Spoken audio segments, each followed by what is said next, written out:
Bien, alors, dans cette deuxième partie du cours, après donc avoir fait ce tour de table sur vos travaux personnels, je vais commencer, dans le temps qui nous reste, à travailler sur le concept d'iconicité, qu'on travaillera en partant, comme on le fait habituellement, du concept d'arbitraire.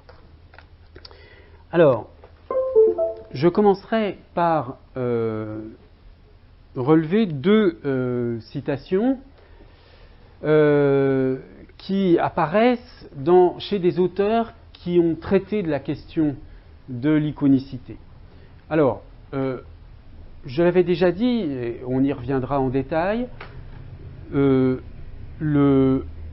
concept d'iconicité est issu de la philosophie de Peirce, Charles Sanders Peirce, mais il a été introduit dans la recherche linguistique par Jacobson dans cet article célèbre, À la recherche de l'essence du langage, que je vais commenter un peu, disons pour ses aspects les plus directement illustratifs sur la notion d'iconicité.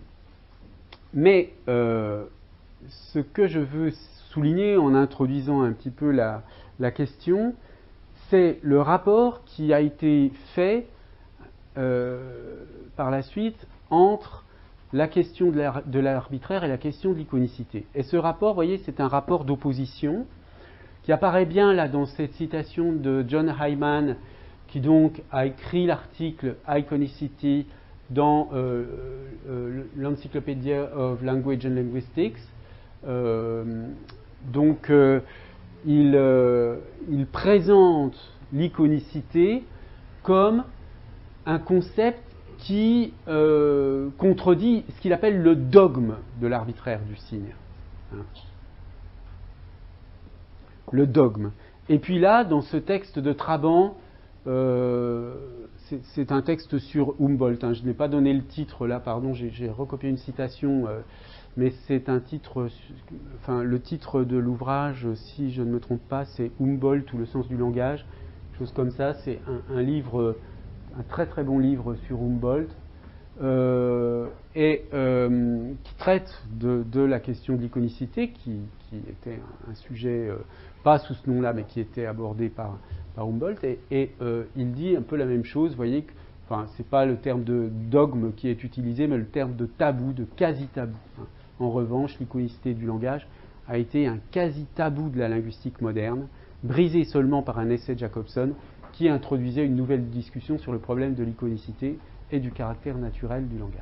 Et vous voyez que le Hyman renvoie aussi à l'article de Jacobson. Donc, vous voyez que c'est assez classique de présenter donc l'origine de la problématique linguistique de l'iconicité, de la dater de 65 finalement, de cet article de Jacobson. On verra que le concept d'iconicité vient de plus loin, vient de Peirce avant, et dans une perspective où au fond le langage n'a pas tellement d'importance, mais c'est une théorie générale des signes, dans le cadre d'une théorie générale des signes.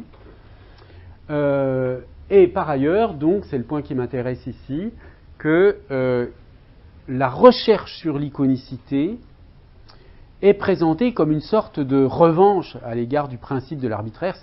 Ce serait montrer que, au fond, on a cru longtemps que le signe est arbitraire. Eh bien non, il y a de l'iconicité. Et là, sur ce point, je pense qu'il y a un malentendu qui est entretenu par des citations de ce genre, qui sont évidemment, qui ne sont pas pour autant, qui ne disent pas des choses fausses, mais qui donnent une orientation à la question qui n'est pas souhaitable. Parce qu'en réalité, il n'y a pas une opposition frontale entre la problématique de l'iconicité et le principe de l'arbitraire d'autre part. Alors, pour le comprendre, il faut, à mon avis, une des façons les plus éclairantes de comprendre la relation entre arbitraire et iconicité, c'est d'éclairer l'ambiguïté de la notion de système, enfin chez Saussure. Il y a cette expression du système de la langue qui apparaît très souvent chez Saussure, mais en réalité, le concept de système, au sens de système de la langue, a deux acceptions, finalement, dans l'œuvre de Saussure. Il y a une première acception du système au sens de la systématicité interne, c'est-à-dire de la régularité, de la cohérence. C'est le système au sens où l'entendent des auteurs comme Meillet ou Gustave Guillaume, j'aurai peut-être l'occasion de vous reparler de Gustave Guillaume, comme le système comme ensemble où tout se tient. Donc vous voyez, un système, c'est quelque chose d'organisé, de cohérent, de régulier. Il y a de la systématicité. Alors, l'idée ici, c'est que les langues ont forcément de la systématicité.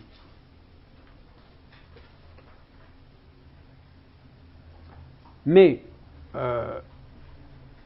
elles ont forcément de la systématicité, mais elles ne sont pas systématiques comme comme un système mathématique, par exemple. Il y a des zones qui échappent à la systématicité. Il y a des irrégularités, des choses qui ne sont pas régulières. Je veux dire, pensez par exemple à la conjugaison des verbes. Il y a des cas très très réguliers, et puis il y a des cas, qui ne le sont pas. Bien. Mais le point à comprendre ici, c'est que dans cette première perspective, l'arbitraire apparaît comme une sorte de résidu. C'est-à-dire, tout ne peut pas être complètement systématique, parce que le langage se transmet, parce que... D'abord, pourquoi il est systématique? Pour des raisons cognitives, pour des raisons de système cognitif, d'économie du système aussi.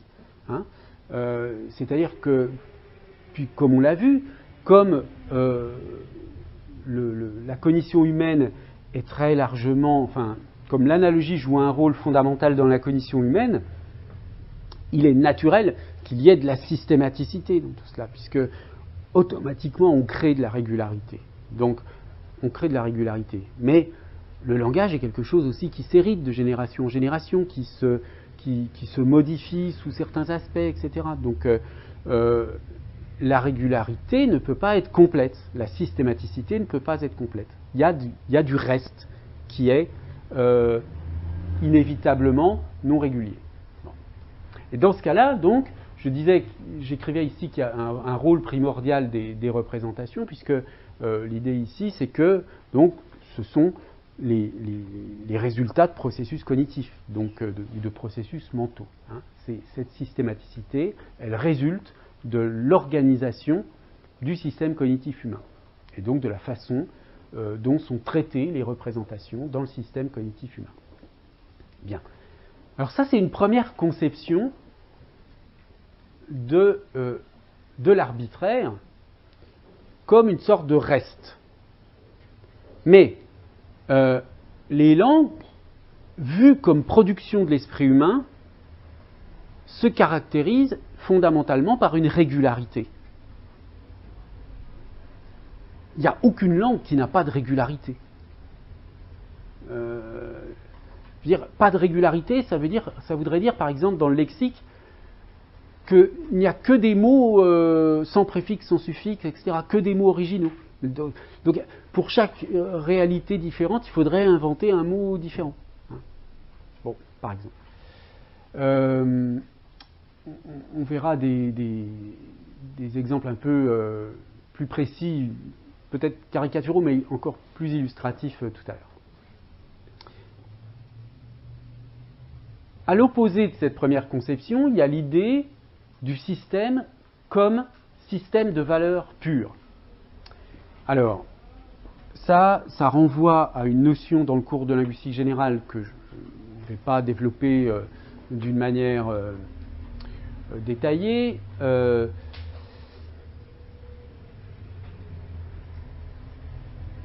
Je vais rappeler simplement cette notion de caractère différentiel du signe linguistique, mais je suppose que beaucoup d'entre vous ont déjà vu ça.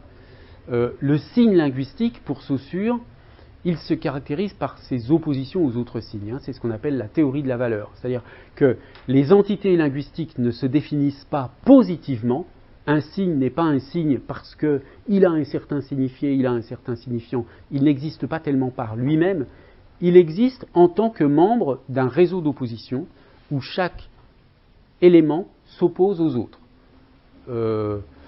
Pensez par exemple, vous avez peut-être en tête, on montre souvent cela en sémantique, les noms de sièges, hein, chaise, tabouret, canapé, pouf, vous avez sûrement vu ça dans un cours ou un autre, où on oppose ces différents mots du lexique par des sèmes, hein, des sèmes, c'est-à-dire des traits oppositifs, par exemple pour s'asseoir, avec dossier, matériel rigide, etc. Bon, eh bien, il va y avoir un système d'opposition.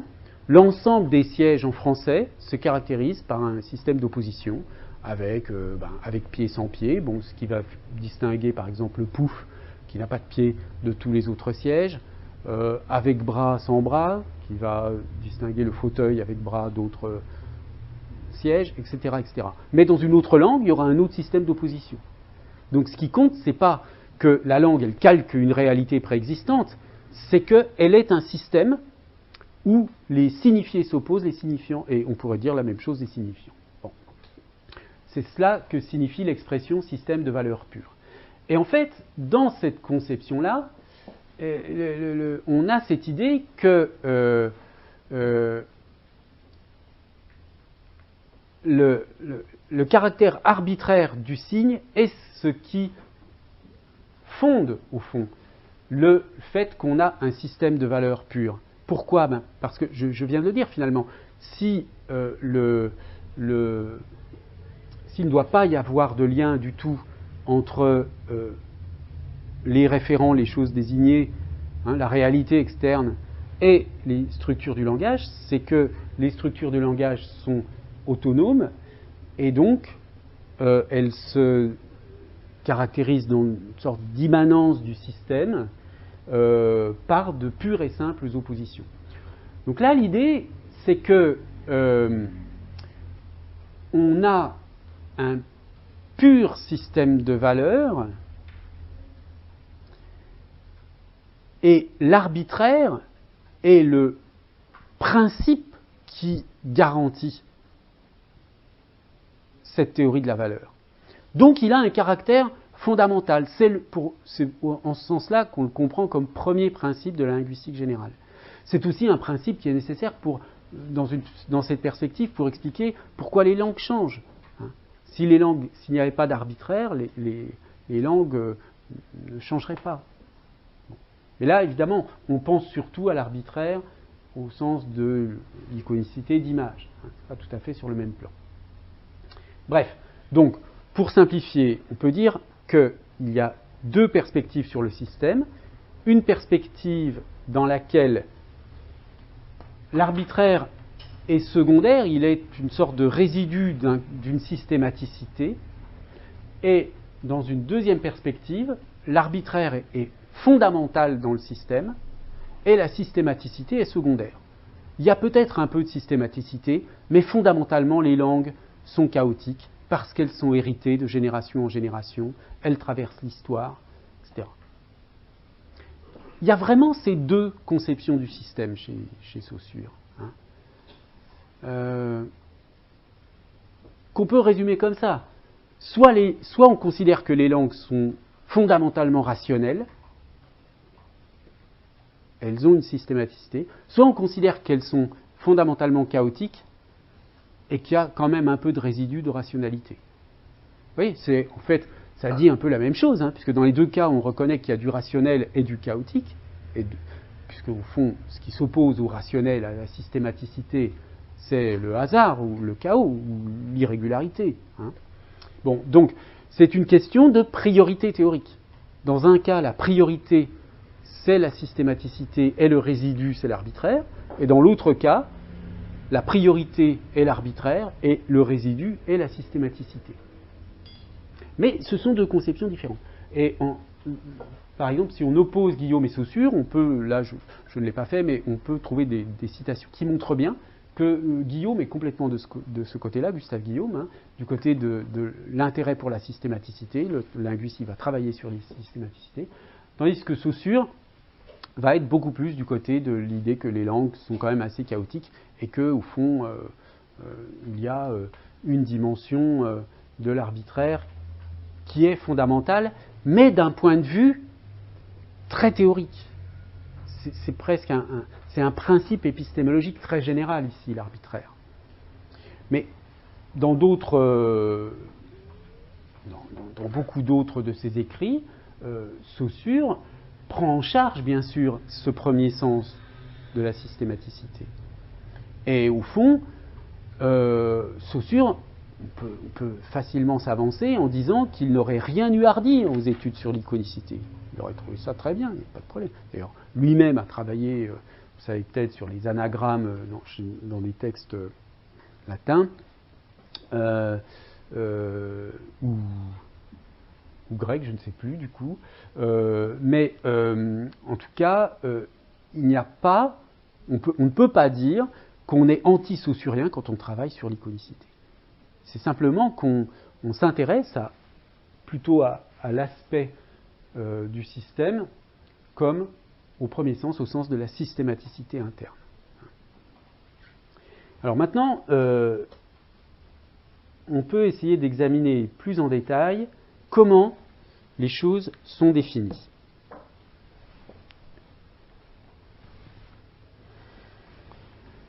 Alors, je vais m'appuyer sur le cours de linguistique générale, donc le texte, vous savez, qui n'est pas un texte de Saussure, hein, qui est un texte qui a été publié par Bailly-Séchevet, donc des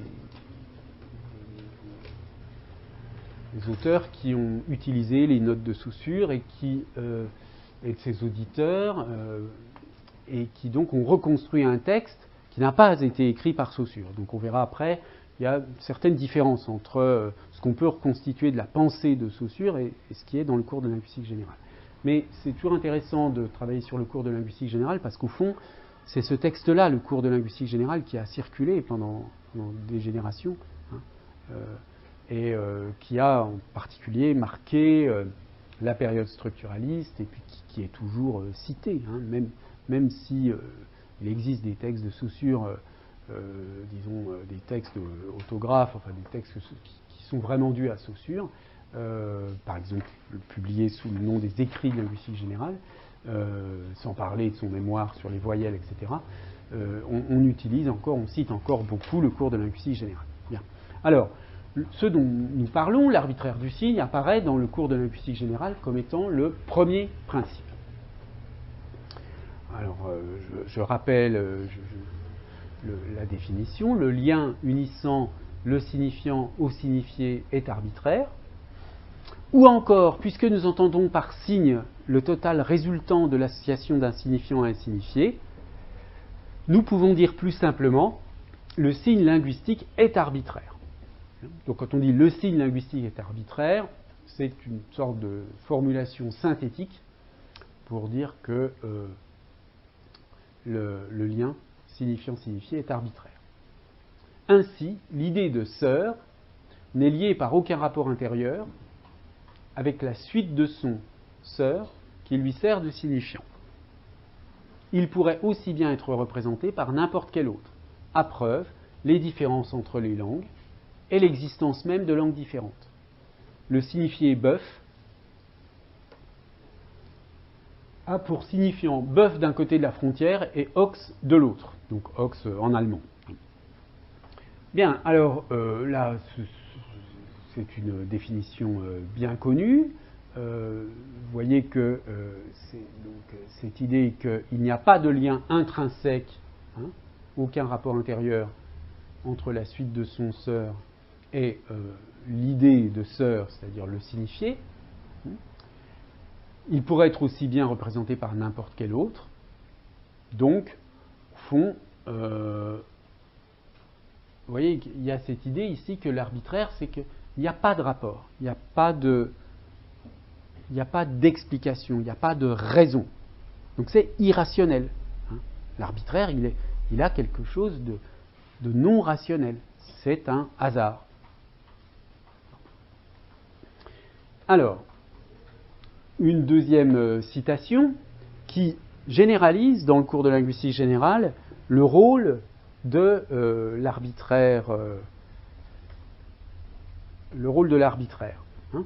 Ici, on parle de l'arbitraire tout court. Une remarque en passant. Donc, je cite de nouveau. Hein. Une remarque en passant. Quand la sémiologie sera organisée, donc c'est un passage dans lequel Saussure a défini la sémiologie comme l'étude des signes en général.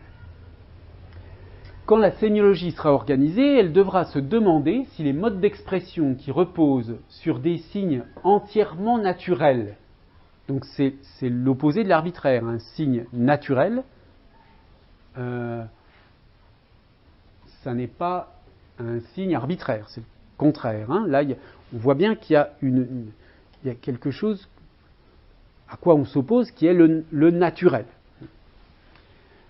Comme la pantomime, donc l'imitation, si vous voulez, hein, lui reviennent de droit. Est-ce que donc les modes d'expression qui reposent sur des signes entièrement naturels lui reviennent de droit?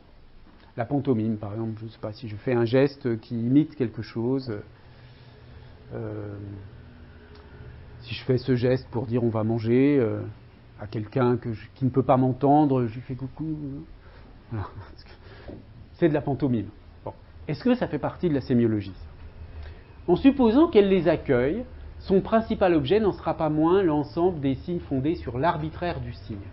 Donc ça, c'est extrêmement important. Ça veut dire que non seulement l'arbitraire est important pour la langue, mais que c'est le principe général de toute sémiologie.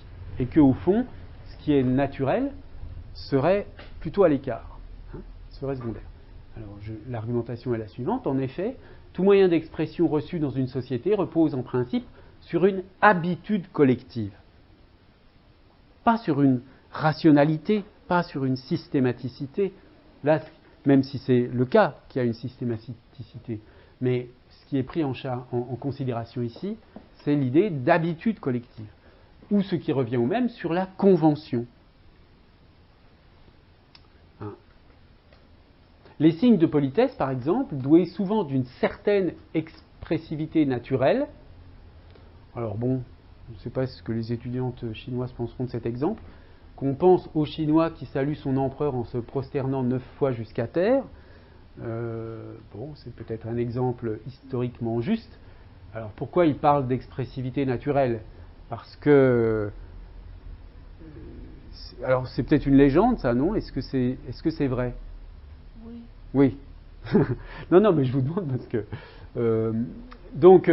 pourquoi est-ce que c'est une expressivité naturelle? Parce que, je suppose, on veut montrer que le sujet montre sa soumission, enfin son infériorité à l'empereur, hein, par un geste qui exprime naturellement cela. Doués souvent d'une certaine expressivité naturelle, n'en sont pas moins fixés par une règle. Alors, c'est intéressant ça, parce que il nous dit, oui, il y a bien de l'expressivité naturelle, mais il y a une règle. C'est-à-dire qu'au lieu de se prosterner 9 fois, il pourrait peut-être, je sais pas moi, s'allonger par terre, ou se prosterner qu'une fois, ou faire n'importe quel autre geste qui exprime une allégeance, une forme de soumission.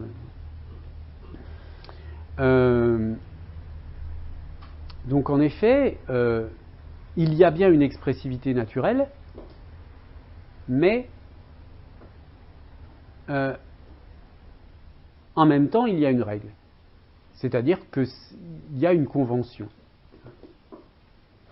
Mais ça veut dire que, en fait, une convention, ça ne s'oppose pas. Enfin, comment dire? Il y a des conventions qui sont motivées. et des conventions qui ne sont pas motivées.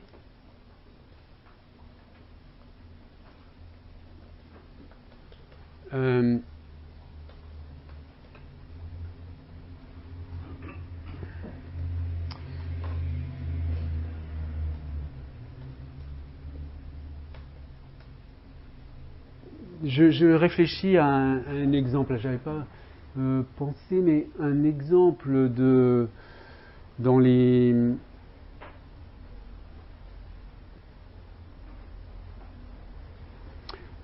signes de politesse.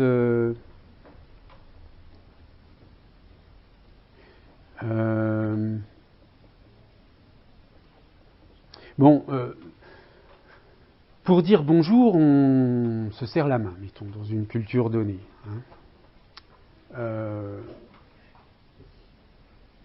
On peut considérer qu'il y a une certaine motivation naturelle dans le sens où on établit un contact corporel entre deux personnes. Mais bon, en général, c'est accompagné quand même du mot bonjour. C'est rare qu'on serre la main à quelqu'un sans rien dire. Ou alors parce que chacun est pressé, etc. Donc l'exemple n'est pas tout à fait bon parce qu'il est aussi accompagné d'un mot. Mais ce que je veux dire par là, c'est que la dimension naturelle vient du fait que y a un contact physique qui évoque un contact qui évoque la signification d'une rencontre où on se dit bonjour. Bon. Si on essayait d'imaginer, donc il y a une certaine naturalité, si on essayait d'imaginer un signe complètement, une convention complètement arbitraire, complètement non naturelle, on pourrait dire, je ne sais pas moi, que pour se dire bonjour, on fait un geste de loin avec les mains, je ne sais pas moi, on fait comme ça, avec les mains pour dire bonjour.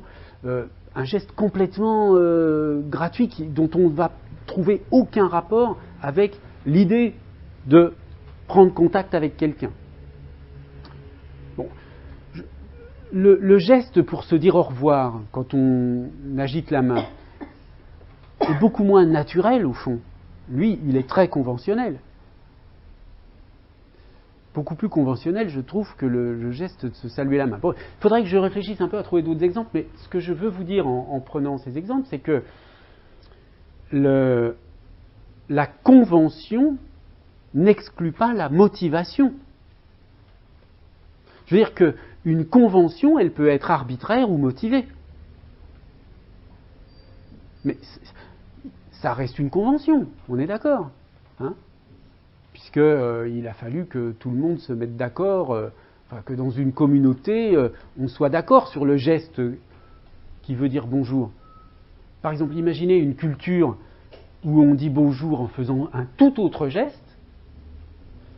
Si vous serrez la main à quelqu'un dont la culture ne contient pas ce geste comme signe de dire bonjour, eh bien, il va le recevoir comme un geste complètement inapproprié, parce qu'il n'aura pas la convention. Même si comme j'ai essayé d'un peu l'argumenter, le signe peut être considéré comme possédant une certaine naturalité, une certaine motivation. Cette motivation, effectivement, ne suffit pas à donner un statut de signe. Donc, là, il faut clarifier les choses, parce que souvent on confond. On oppose convention à arbitraire. Mais non.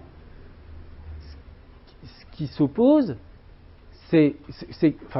là où il y a une distinction, c'est à l'intérieur de la convention. Il y a des conventions qui sont plus ou moins motivées. Des conventions complètement gratuites, complètement aléatoires, et des conventions qui sont motivées. Bon, je suis sûr qu'on trouverait facilement des exemples, par exemple dans les symboles de la signalisation routière. Mais bon, passons, parce que là, je vais être obligé d'improviser. Bon, mais alors, ce que retient Saussure ici, c'est le statut de signe. En fait, ce qu'il veut dire, c'est que Bien sûr, il y a de la naturalité, mais il y a de la règle, mais c'est la règle qui oblige à les employer, non leur valeur intrinsèque. Hein. C'est-à-dire que c'est la convention qui fixe le statut de signe. Mais le statut de signe. Et ensuite, le fonctionnement du signe, il fonctionne ou bien avec une valeur conventionnelle, ou bien avec une valeur de plus ou moins naturelle, ou bien sans valeur naturelle. Alors sa conclusion, c'est de dire que les signes entièrement arbitraires réalisent mieux que les autres l'idéal du procédé sémiologique. C'est-à-dire que la dimension de naturalité joue un rôle complètement secondaire par rapport à la notion de convention. Ce qui compte, c'est qu'on se soit mis d'accord pour dire que tel signe signifie telle chose. Ensuite, que le signe ait un rapport avec la chose, on s'en fiche un peu. Peut-être, peut-être pas, mais c'est secondaire. Ce qui compte, c'est qu'on se soit mis d'accord sur le fait que tel signe évoque telle chose.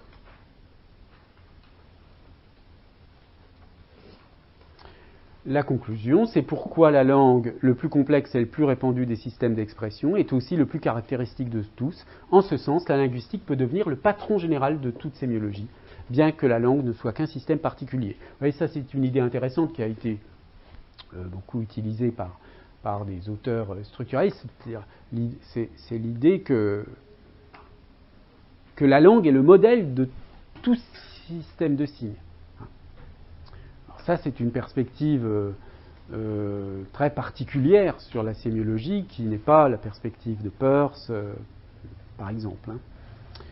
Mais c'est une inversion, c'est quand même quelque chose d'assez audacieux comme raisonnement. Hein. L'idée de dire qu'il y a les systèmes de signes, donc n'importe quel système de signes, même pas forcément linguistique, hein, des systèmes de signes visuels. Il y a toute une théorie des signes visuels qui a été développée notamment par le groupe MU à Liège, des gens comme Klinkenberg, etc. Bon, il y a une théorie des signes visuels, il peut y avoir toutes sortes de... Le cinéma a été analysé à une époque comme des signes filmiques, etc., etc. Bon, donc c'est facile de concevoir qu'il y a toutes sortes de signes possibles. Et puis que dans ce grand ensemble de signes, il y a un sous-ensemble qui sont les signes linguistiques.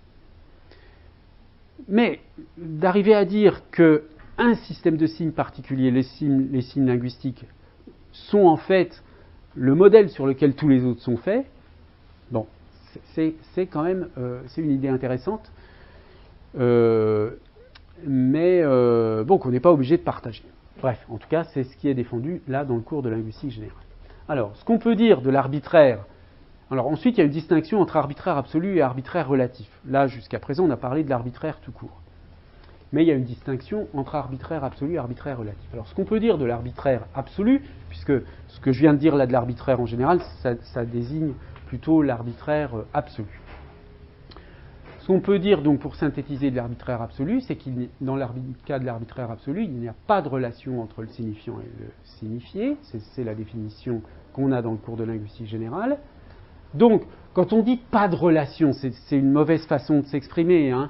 Il y a toujours une relation entre signifiant et signifié, ne serait-ce que cette relation que chacun des deux représente le verso de l'autre. Hein.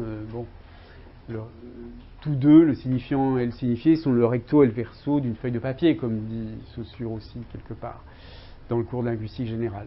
Il est plus juste de dire que ce lien, cette relation, elle est aléatoire, irrationnelle. Hein. En revanche, il ne faut pas dire qu'elle est conventionnelle, cette relation.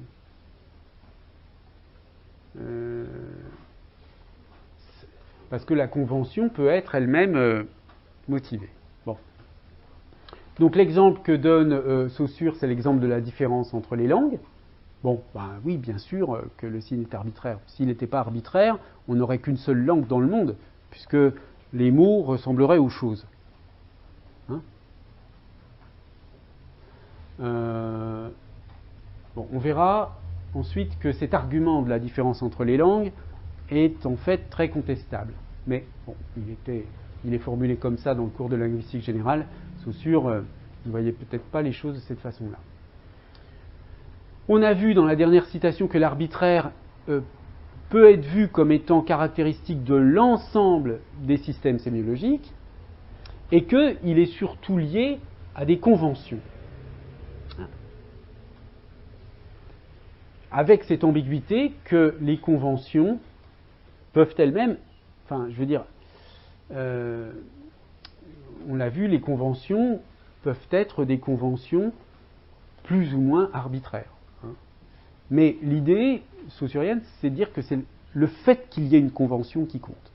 Donc le fait qu'il y ait de l'arbitraire, au fond. Pas que. Alors, vous savez bien, dans la suite du cours de linguistique générale, on a les exceptions, qui sont les exceptions des onomatopées et des exclamations. Je vous rappelle le texte rapidement. Donc, ça permet de voir en miroir exactement ce qui est visé dans le cours de linguistique générale par cette notion d'arbitraire. Il y a les onomatopées. Bon, on pourrait dire que dans les onomatopées, le coucou, par exemple, eh bien, le signifiant n'est pas arbitraire, puisque le choix du signifiant renvoie à une propriété du référent. Bien. Mais alors, contre-argument, les onomatopées ne sont jamais les éléments organiques d'un système linguistique. Bon, autrement dit, les onomatopées, oui, d'accord, mais ce sont des éléments complètement marginaux dans un système d'une langue. Une langue n'est pas structurée par les onomatopées. Et puis, leur nombre est d'ailleurs moins bien grand qu'on ne le croit. Autre argument, des mots comme fouet ou glas peuvent frapper certaines oreilles par une sonorité suggestive. Mais pour voir qu'ils n'ont pas ce caractère dès l'origine, il suffit de remonter à leur forme latine. Fouet dérive de fagus et glas de classicum. Donc l'idée, c'est que là, l'argument est un peu faible. C'est dire que fouet évoque peut-être fouet. La prononciation de fouet évoque l'objet, le geste de fouetter. Mais, nous dit Saussure, Saussure nous donne comme contre-argument que historiquement, fouet vient de fagus. Et fagus, si j'ose dire, fouette moins que fouet. Hein, le son fagus évoque moins l'idée de fouetter que le nom fouet. Mais en quoi est-ce un argument, hein? Au fond, on pourrait au contraire défendre l'idée que si fagus a évolué vers fouet, c'est pour augmenter l'iconicité. Bon. Mais en tout cas, on ne peut pas dire que dès l'origine, cette motivation existait. Ça. Donc, la conclusion sur ce point, c'est que la qualité des sons actuels est un résultat fortuit de l'évolution phonétique. Donc, c'est par hasard que certains mots sont des onomatopées de ce type-là. Alors ensuite, il parle des onomatopées authentiques, glou-glou, tic-tac. Tic-tac qui évoque directement le bruit du réveil, hein, qui imite le tic-tac du réveil. Alors, elles sont peu nombreuses, et ce qui est intéressant, c'est que, vous voyez, bien qu'on puisse défendre l'idée que le mot tic-tac ressemble au bruit que fait un réveil ou une horloge, à aiguille évidemment, mécanique, quoi. Donc non seulement elles sont peu nombreuses, c'est d'accord, mais leur choix est en quelque sorte déjà arbitraire, puisqu'elles sont l'imitation approximative et déjà à demi conventionnelle de certains bruits. Exemple, le français wawa et l'allemand wao wao. Alors, l'idée ici, c'est que, encore une fois, même s'il y a de l'imitation, donc quelque chose qui n'est pas arbitraire, il y a quand même de l'arbitraire. C'est jamais exactement identique. Donc, vous voyez qu'on peut toujours, si on veut défendre qu'il y a de l'arbitraire, on peut toujours dire, bah oui, il y a de la ressemblance, mais il y a quand même de la différence, donc il y a de l'arbitraire. Donc c'est bien ce que je disais, il y a de l'arbitraire partout. Mais on voit bien ici que même avec des exemples, je ne sais pas si c'est ici, mais quand on compare wawa, vao vao, ou dans d'autres langues, en chinois peut-être, etc., on voit qu'il y a de toute façon des ressemblances importantes entre les noms des cris d'animaux dans les langues différentes. C'est comment en chinois? Pour le chien? Bon, voilà, donc pour une langue aussi différente, on a quelque chose de très similaire. Un autre endroit, je crois qu'il prend l'exemple de Cocorico, qui en allemand est Kikeriki. Bon, je veux bien que ce soit complètement différent, mais c'est quand même très ressemblant. Hein. Donc, là, on a une argumentation qui montre bien, c'est un peu la même chose que tout à l'heure avec l'idée de convention, c'est qu'à un moment donné, il faut de la convention. Donc, forcément, l'imitation, elle est approximative, elle ne sera jamais exacte. Mais ça ne veut pas dire pour autant qu'il n'y a pas de l'imitation, de la naturalité, de la ressemblance entre le signifiant et le signifié. Mais la raison pour laquelle Saussure argumente dans ce sens-là, c'est que, encore une fois, pour lui, même s'il y a de la ressemblance signifiant-signifié, dans le cas des onomatopées, c'est la convention qui compte. C'est le fait qu'on se mette d'accord pour dire que Wawa renvoie au cri du chien, ou que coucou signifie le nom de l'oiseau qui fait ce cri coucou, etc. D'accord ? Donc, il y a bien la reconnaissance du fait qu'il y a de la similarité entre signifiant et signifié, mais cette similarité est immédiatement évacuée au bénéfice de l'idée que, quoi qu'il arrive, une convention est toujours nécessaire dans le langage. Du coup, la similarité ne nous intéresse pas tellement.